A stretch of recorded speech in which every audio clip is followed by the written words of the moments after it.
Yep. And I would like to say, Ben and I would love to have a conversation with all of you. So we prepared a short slide deck and have plenty of time at the end for discussion. But to the extent to which you have questions or comments or want us to just pause and dive into something as we go through it, we would love to have this be as interactive as possible, especially because we know everyone is getting used to sitting on long Zooms, and it's very much harder to just sit and watch than to actually have a conversation. So please jump in. And with that, we'll get started. Just to expand a bit on what Ben is saying, next slide, Steve. Our work as we were reaching out with various districts and state policymakers this spring, it became really clear that there was a lot of information coming at people. Superintendent, district leaders were complaining about incredibly full mailboxes, inboxes, but yet no really clear guidance about how to move forward in distance learning in ways that will work for kids. And the main mission of policy analysis for California education, or PACE, is to bridge research and practice and help get the knowledge from research to people who actually need to use it as educators and policymakers in ways that is easily digestible. So we did a literature review of, I think when this slide was first developed, about 200 articles and books, expert interviews. These numbers are all growing. Seemingly every couple of days, we're reaching out in response to questions that come from districts and other organizations that we work with. And so I want to put that plug up front because to the extent to which we come out of this and you have questions that we can't answer, we would be happy to take that up. Okay, next slide. So we wanted to start by just talking about distance learning. And as we all know, in the spring, districts needed to make some very rapid decisions, close schools, get devices out, try to figure out how to get Wi-Fi available. And the real urgency was to kind of get something up and running.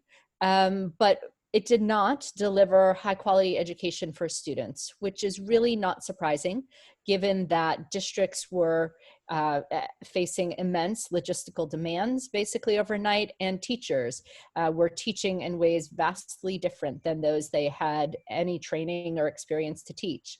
And so while we can take a look at last spring and recognize how hard everyone worked to do the best for kids, we also at the same time know that going into the next school year, we all need to do better so that there are not long-term consequences for kids, their families, and our economy overall.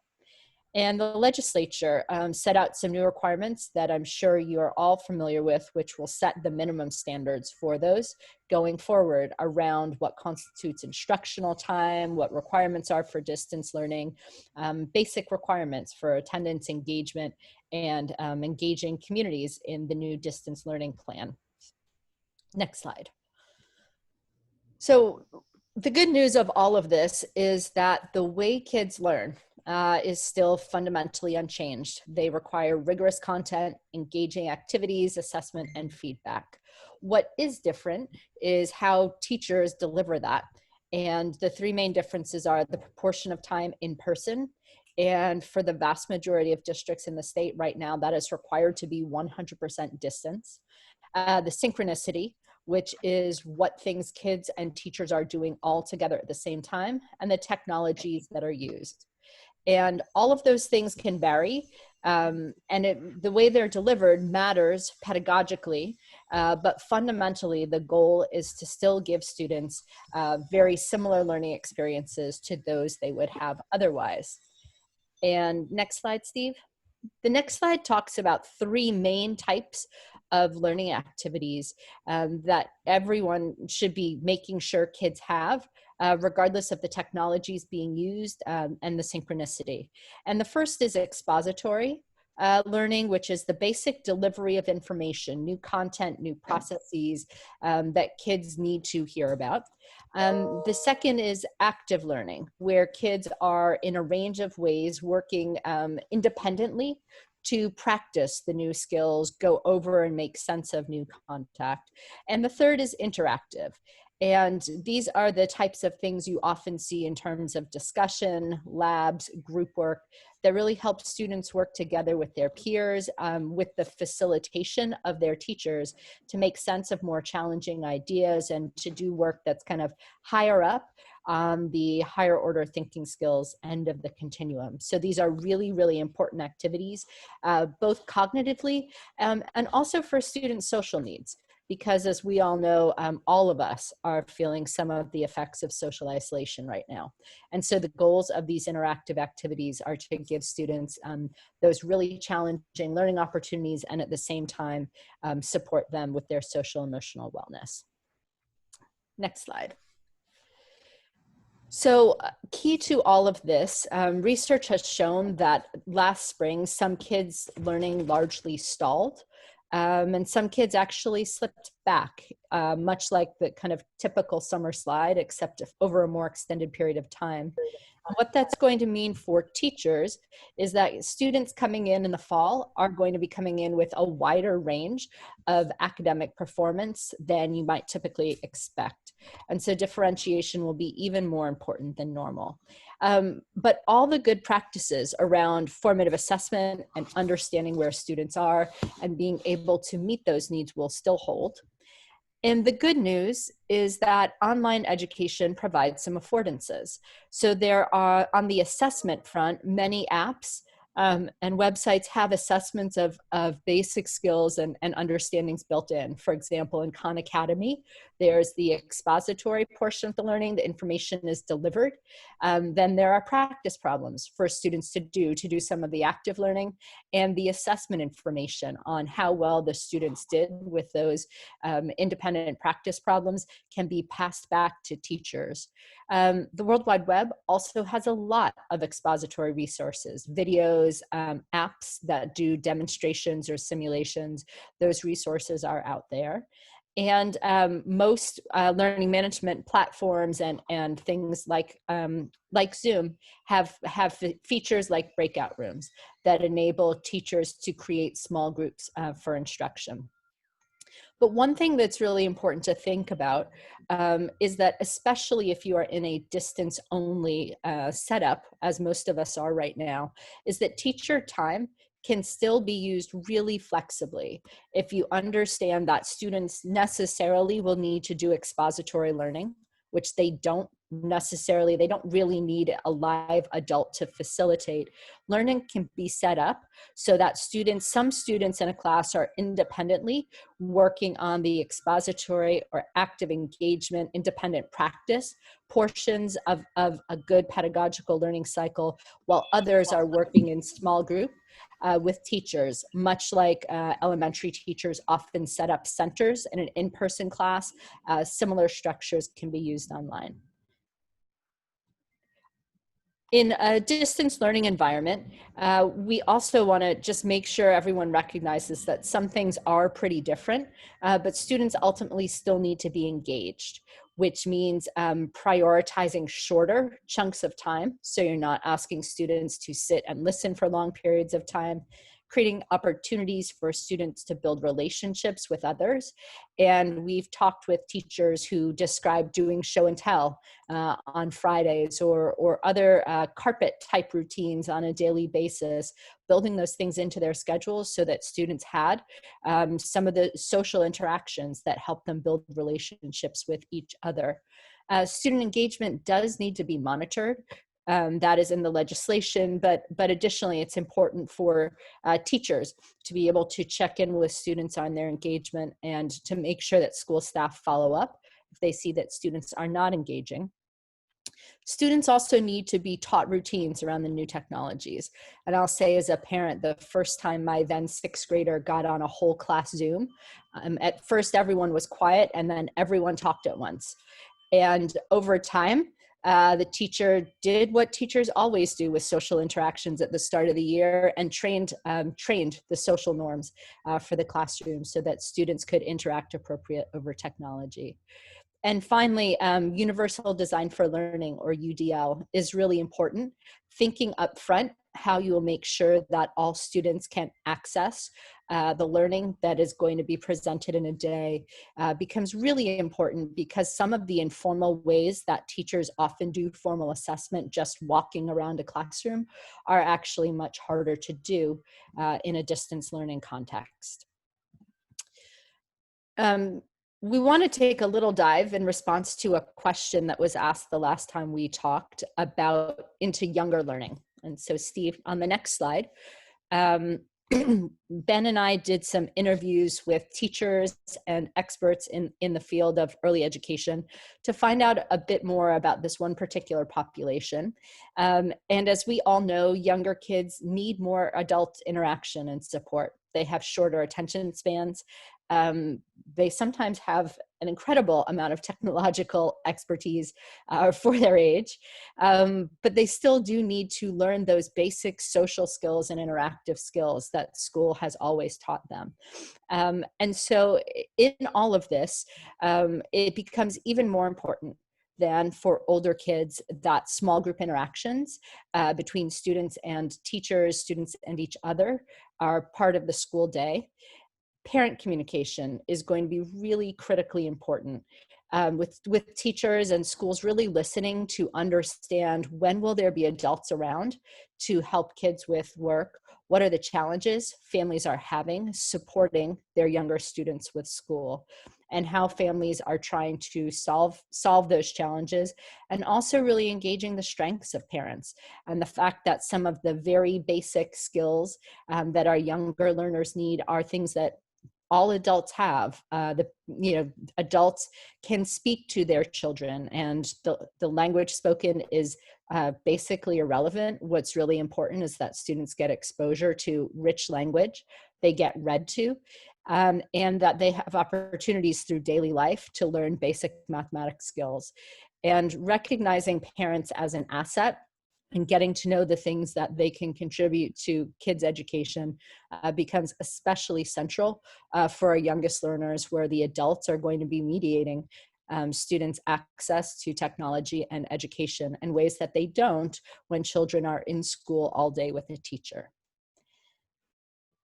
Finally, and this is true again, regardless of whether education is in person or over distance, but all of the things that have always been true about the importance of social interaction and teaching executive functioning, as well fine motor skills, all of those things that we typically ask TK, kindergarten, and early primary grades teachers to do still are really critical, even as we move to a distance learning environment. And we just wanted to restate that.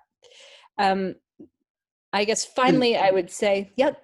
Oh, Lisa, I was just going to mention, I put in the chat the article that was published in the LA Times that you and Ben were able to put together, if folks want to share that with larger communities in their district. So it's in the chat. Yep.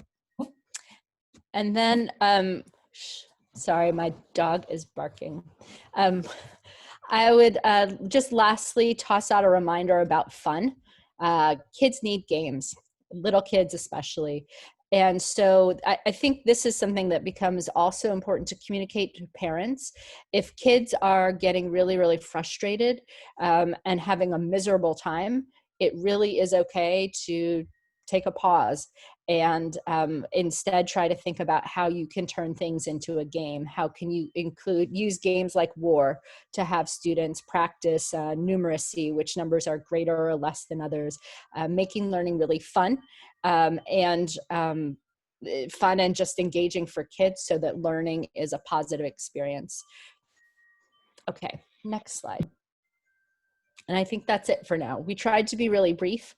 So please let us know if there are particular questions you have or areas you'd like us to delve into more.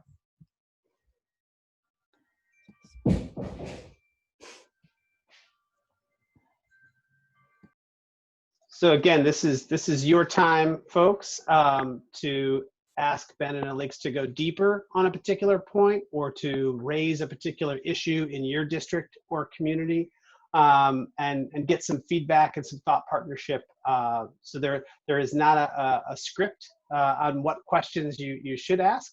If you're feeling shy, you can put it in the chat and I will go ahead and moderate, but feel free to to jump in. Go ahead, So Sarah. Steve, hi, thank you. So first off, thank you very much for this report. It's timely because I think you were spot on. There's so much. Well, first let me introduce myself. I'm Sarah Noguchi. I'm the superintendent of Modesto City Schools. It's a district of roughly 30,000 students, so it kind of gives you context. And over the last 5 months, just barrage of emails and information, and you just can't get through it. And actually, we're 2 districts. We're a high school district and an elementary, which means I get it twice, so it's double the load. So I appreciated when I saw this of really putting things together, because what I've been trying to grapple with and wrap my brain around, other than trying to work with the unions and trying to set up structures and doing the work, it's really, what is this teaching and learning environment? I feel like I've gone back to where I was in my first year of teaching, wondering how do you engage students other than putting the little hand up or the little thumb up. That's only going to go so far. So how do you break them into rooms and get smaller groups while at the still same time have these other groups, functioning? So I really I'm beginning to frame my thinking and my understanding through the lens of a first-year teacher, and really asking myself around engagement. Expectations is another big one. What expectations can we really have of a student with one hotspot and 3 kids around a kitchen table with an adult or not? I don't know what that all looks like. And again, we'll have thousands of different scenarios. So what is the expectation for a student or a parent or a teacher? I think for teachers, we can land on that, but I think the unknown is really deep. And so this, as I read through it, and I didn't read word for word, but I definitely got a sense of it. It really helps try to frame what are those questions and what do we really need to think through.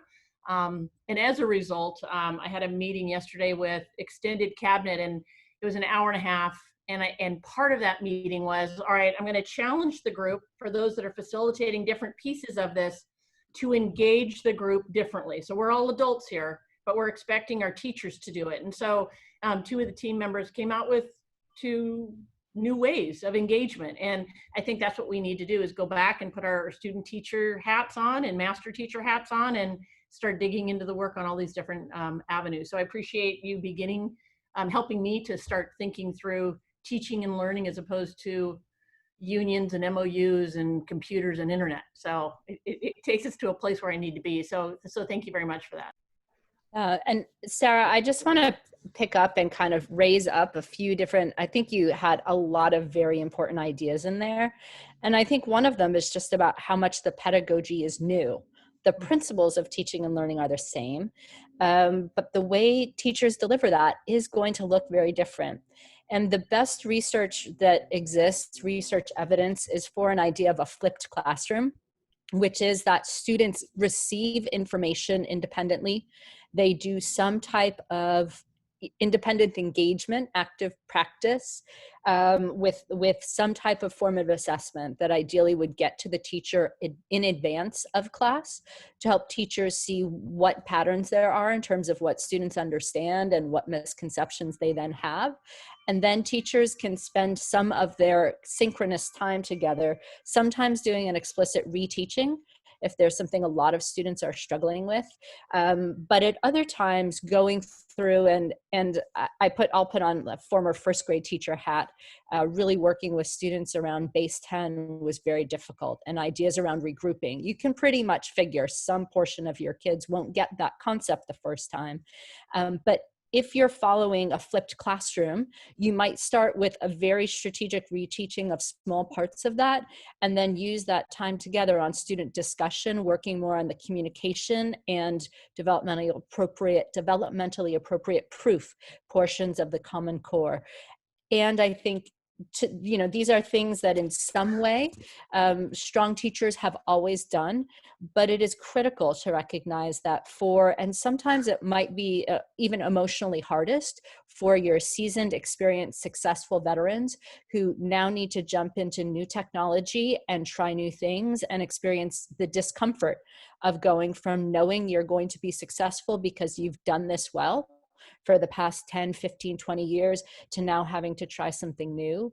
And so I think really thinking about building in regular time for teachers to meet together and take a look at what they're seeing in student work about what's going well and what isn't, which I think leads into my next point, that it will become critically important for all communities, school communities, to think about how they are assessing how well their nascent attempts and innovations are going. We would never expect in the private sector and technology and in the development of anything for our first rollout to be as good as our final product. And the exact same thing will be true of schools starting in the next few weeks, and really building in systems so that teachers can understand as they're trying new approaches what's going well. Teachers can sit down together and take a look at data, and those data can be real authentic student work. Hey, we tried to teach this, how did it go? How do I know? Those types of conversations that can really help push teachers' desires to continually improve their practice are going to be critical. And the last part I want to elevate up are these very real questions about expectations. What we know from this past spring is that when districts and in some cases states set different guidelines and different requirements for what instruction should look like, those set a minimum standard. And in the absence of those minimum standards, some kids got basically nothing instructional. And so the role of the minimum standard is to kind of set the floor. But to your point of 3 kids with 1 device, is sitting around with potentially no adult support, that's going to be a very real consideration. There are lots of places where school districts are able to supply 1 device per household. And Wi-Fi is shaky. So really thinking about the ways that and here's partially where UDL can come in, having teachers really think about how can they make it possible for kids to, how can they, first of all, understand when kids are in situations where they're sharing a device and really understand the difference and what's going on if kids aren't showing up to a synchronous thing. Is it because 2 kids in the same family with 1 device had a synchronous instructional thing at the same time and they have to take turns? Or is it that their Wi-Fi isn't working? Or is it that something else more fundamental is blocking their ability to engage? So really starting with expectations for what the engagement should be like, and when kids aren't meeting those, as some won't, doing some diagnosis, some digging to figure out what's going on, and introducing the flexibility necessary to get everyone involved. And to that end, I think it's really important to know that research has shown that there is no necessarily better, synchronous instruction is not necessarily better than asynchronous instruction. Kids need to interact. There are ways they can do that asynchronously. If Wi-Fi isn't working, we talked with someone up in Siskiyou County of Office of Education who was telling us about teachers who had students doing phone conferences where connectivity was a real challenge. And just understanding that there may need to be quite a bit of flexibility in how students and families get to where they need to get educationally. And it's going to really require a lot of back and forth communication both ways, with schools helping parents learn how to support their kids, and schools also learning to understand what families need to be able to help their kids out. And that's a lot. Alex, I think that the parent piece is really key, and I'd love you to lift up the idea of expectation setting, because I know our parents across the state, they've been with the kids all summer. Many of them have jobs they'd like to go back to, and some are anticipating that distance learning means my daughter sits in front of the screen for 6.5 hours and I can go and do my thing. And can you talk a little bit about expectation setting with communities? And I'd love to hear what other folks are doing on that. Yeah, I think this is an area where we still have a lot to learn, quite honestly. Normally in in-person school, 2 things happen at once: childcare and education. And what we are seeing right now is those things are functionally decoupled. I will tell you, as a parent who tries to work full time with 2 kids in the house, both in the spring when my kids had online learning expectations from school, and then over the summer when they vanished, the synchronous learning definitely helps keep the kids more engaged, but there are still times when my kids need me. And my kids will be going into 7th and 10th grade. So that is a radically different level of frequency of need than if my kids were 7 and 10 instead. And so I think we're starting to see innovations pop up. I know in San Francisco, they're creating what they call learning hubs. Right now, there are 6,000 seats, or the goal is 6,000 seats across the city, currently targeted for essential workers and other kids who are least likely to have adult support and who will need adult support to access education. And the idea is that kids will come into a community center, it will be set up with plexiglass and other safe things, and there will be an adult there to help them as they independently go and do their school online. And so, you know, that is one particular new innovation that one community is trying to put together to help out with this. But as a country, we really have not done much to address the fact that parents still need childcare. And, you know, the levels of, you know, people need to work. And so that's just a real challenge going forward into the fall. Thoughts on, yeah, go ahead, Karen. Yes, again, thank you for this opportunity this afternoon.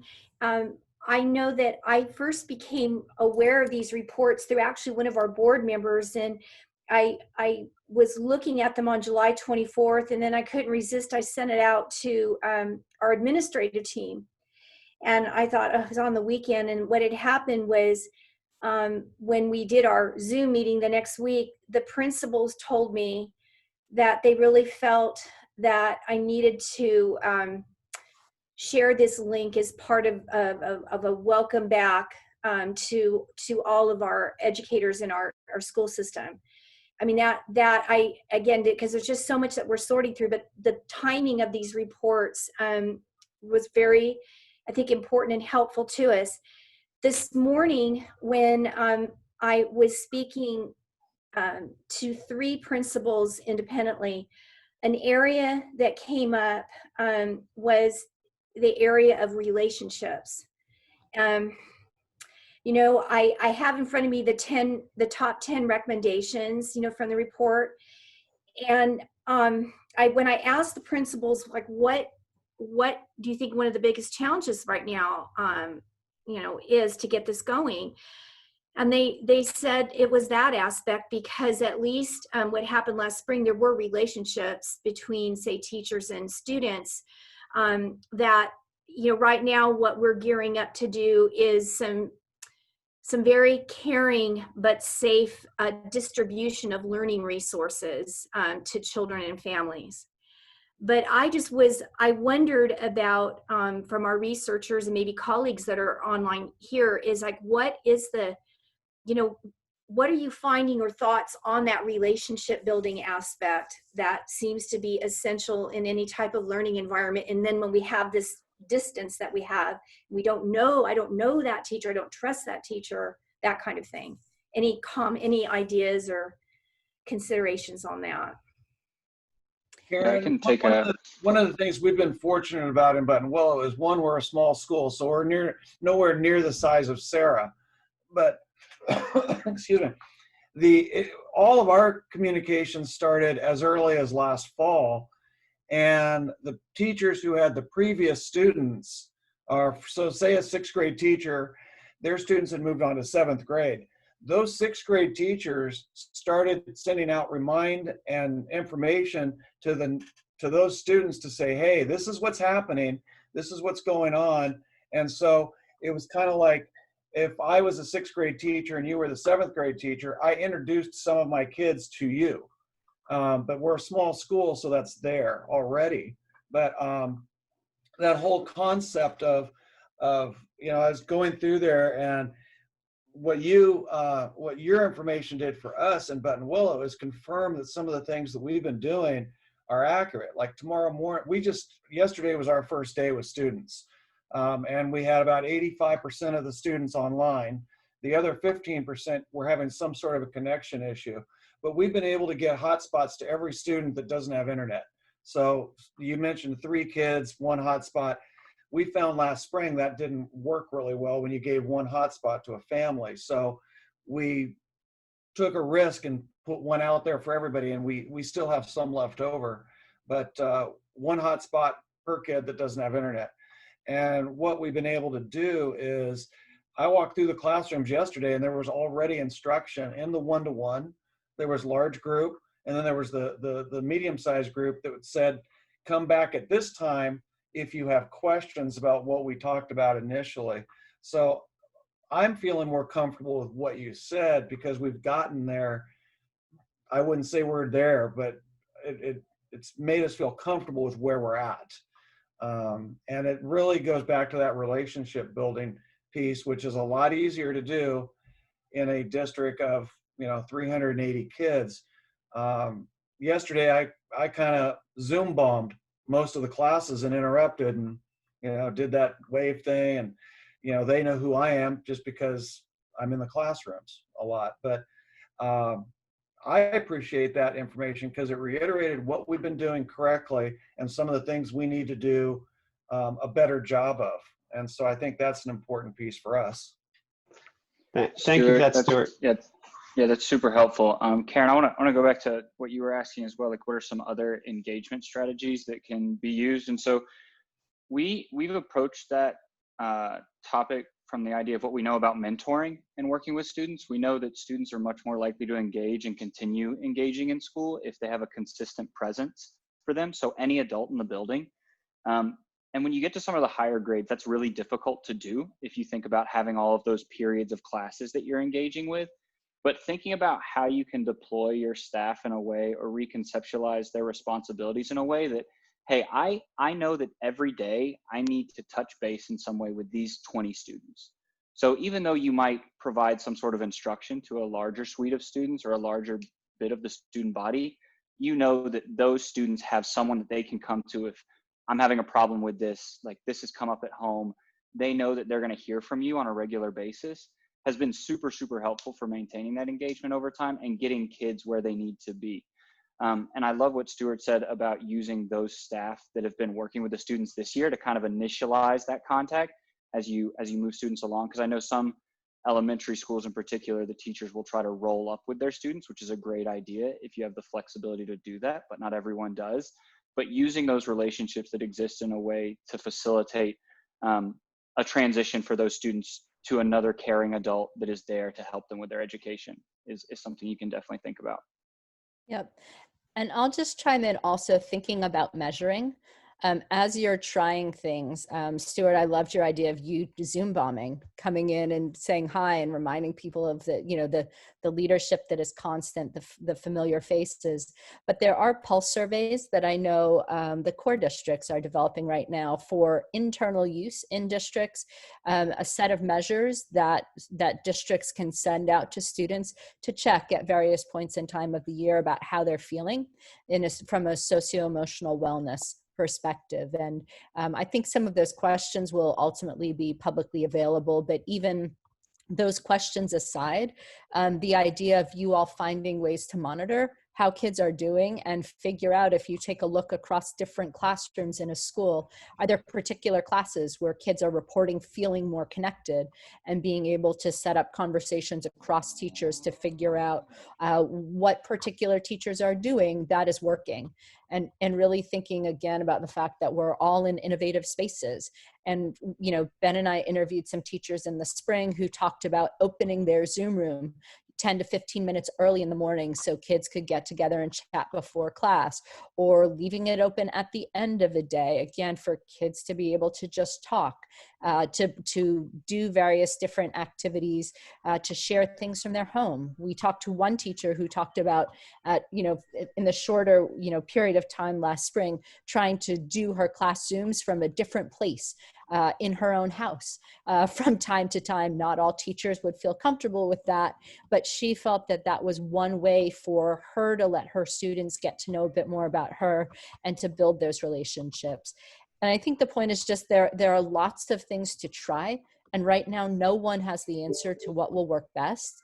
And the answer might really depend on local context and whether you're the size of Buttonwillow or Modesto, and really being able to understand the local variation and figure out what's working for your teachers and your community will be really, really important. So thanks for that, Karen. I appreciate it. Hopefully there were a couple nuggets in there. Other buckets that people want to dip into a little bit, or challenges that are kind of right in front of you. And as Stuart said, they just started. Most folks are going to be seeing students either next week or soon thereafter. So anything that's really front of mind for folks right now.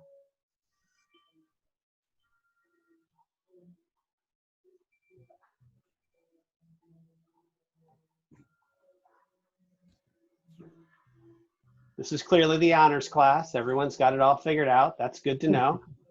We'll make sure. Go ahead, Karen, go ahead. Well, okay, I'm gonna, our researchers touched on this, but that area related to reconceptualizing roles, there were, in this example of, looking at as our teachers work in teams and PLCs, that there's maybe, and I'm just thinking about the, what they experienced last spring and workload and all of that. It seemed like in the example that you had, it was some rethinking of what teachers may be doing as a team, such as tapping into if this teacher has strengths in terms of family connecting with families, but rethinking that way. I was intrigued with that.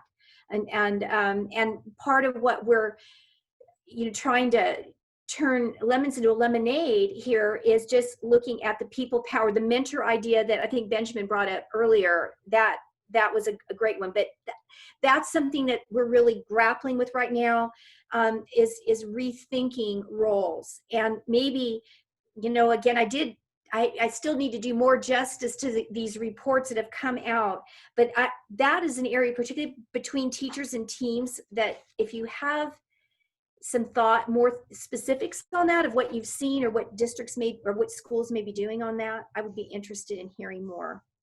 Yeah, definitely. So I think Alix in her opening comments talked about how this is year one for every teacher again, right? And so, but every teacher has experience in some way of how they've interacted with their students and how they like to instruct. And so some things that we've seen in terms of how to repartition that work is maybe potentially you have a set of assessments that you use with your kids that you feel are really strong. So you can share that with your team. That's something that you've done in the past. Maybe there is someone on the team that already uses videos that they create to help students that are struggling with material. So these little supplemental videos that go along with it. Maybe someone is really confident in providing these kind of synchronous and learning opportunities and guiding a Zoom class. And you can use those, there aren't a lot there. We sometimes struggle to see the benefits of distance learning, but that's a benefit there, is that if you're doing these synchronous opportunities that are whole group in some way, the other teachers can be there and learn from that, so that everybody's expertise is being built up over time, but you only need one person who knows how to do it well the first time. And so you can kind of start thinking about that in cycles of how to improve and build that with your team by showing one another what it looks like, and kind of dividing and conquering in that way. So while maybe one teacher is leading the instruction, you have the other teachers in the chat box answering questions that students have, or messaging with students through some other platform. When you break out into smaller Zoom rooms, they can facilitate those conversations and pop in and out like Stuart loves to do there. So those are ways that you can kind of think about dividing the labor, so that instead of every teacher feeling like they have this new litany of tasks that they have to undertake, it's do that one thing that you know you're really good at or you really like doing right now. And over time, our collective capacity can be built up in a way that's most useful for these students. Yep. And I think one other thing that has changed in good ways since the spring, when teachers are trying to find especially for the kind of expository portions of teaching, there was a huge task for teachers in the spring to go find the videos, go find the demos.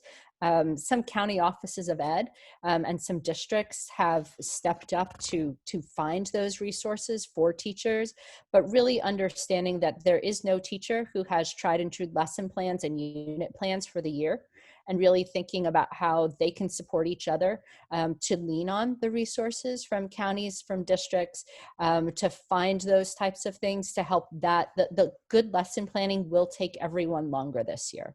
And so that's another area where teachers found collaborating with each other, dividing and conquering to go find those good online resources was really important. So just to follow up on what Alix was talking about there, I'll post in the chat box the California Collaborative for Effective Education has created a distance learning consortium where they've started building these distance learning units for grades. And so I believe they have the first 9 weeks laid out for, I don't know if it's all of K-12 yet, but I know that's their goal, is to have all of K-12 subjects covered for the first 9 weeks. So I'll drop that in there, but it is under development by these county offices that have been doing good work across the state.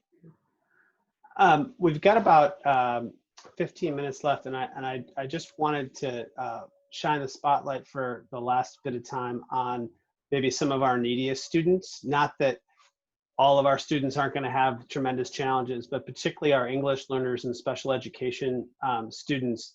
And maybe to kick us off, Alix and Ben, if you want to just maybe lift up a couple entry points or particular ways that folks may think. We know that when we were doing regular instruction, those students had the highest needs. Those needs haven't gotten any less with distance learning.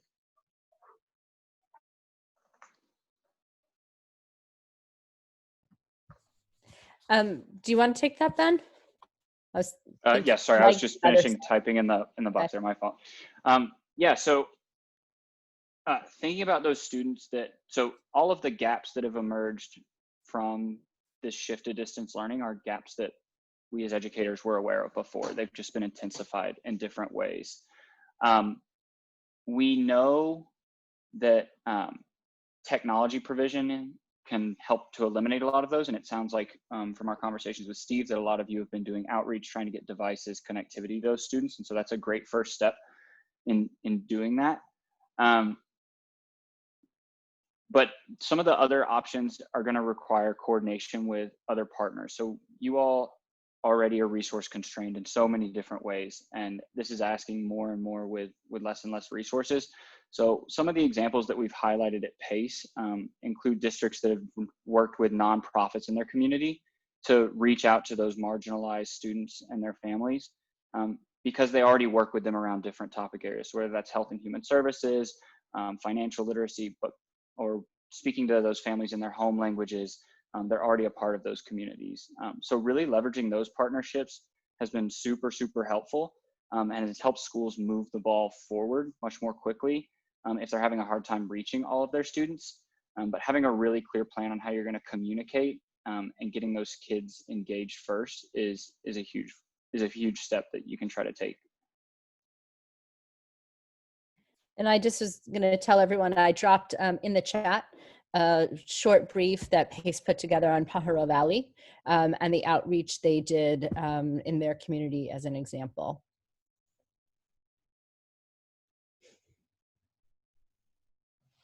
I think the one other thing I would add here, which is more on the things to consider, knock on wood, we will get to a place where some degree of in-person education is possible. It may be that some portion of kids can come back before others. And I think one of the real dilemmas for district leaders at that point in time is going to be whether or not, who gets to come back first and for how much. Is it younger kids? Because at least at this point in time, it looks like some research shows that younger kids may spread COVID less, others disagree. Definitely, there are greater workforce pressures for getting younger kids back to school first. But you can also make an equity-oriented argument that the kids who should come back to in-person education first are those for whom the distance learning is least likely to be effective. And that would include some students, depending on their IEPs, the specific services they're supposed to get. Those may be easier to do well in-person. Students who can use all of the language support and those strategies. The English learners, in some cases, some of them, may also be those whom you would like to decide to have back first. And finally, kids who struggle a bit more with connectivity. And so we can all hope we get to a place where we have that challenge. But if so, I think it's worth noting that different countries have had different answers. There's no one right answer to a question of if in-person education is limited, who should get it first.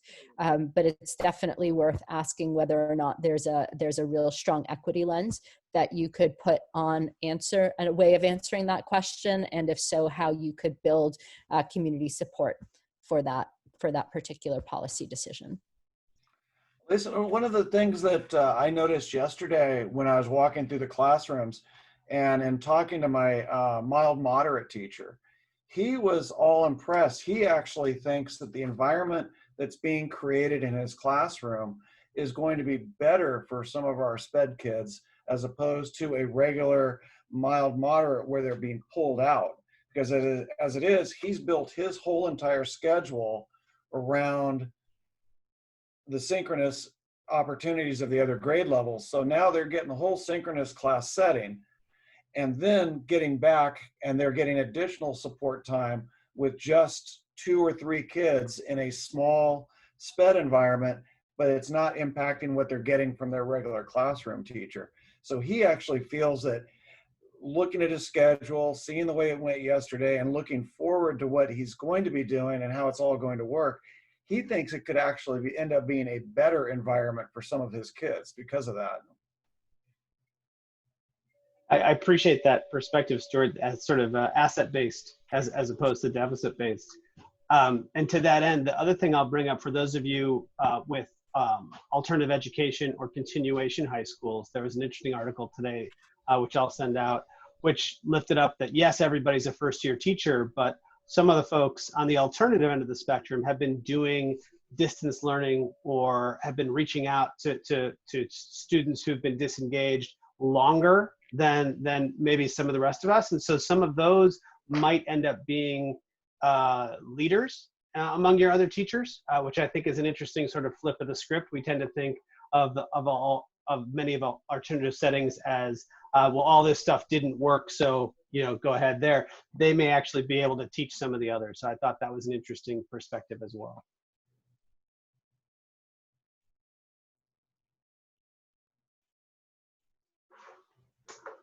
Any last areas that we have not touched on? Again, as some of you have mentioned, the report is thorough and not brief, so it may take you a while to get through all the pieces of it. But any areas that you'd like a little bit more thoughts on or clarity before we close?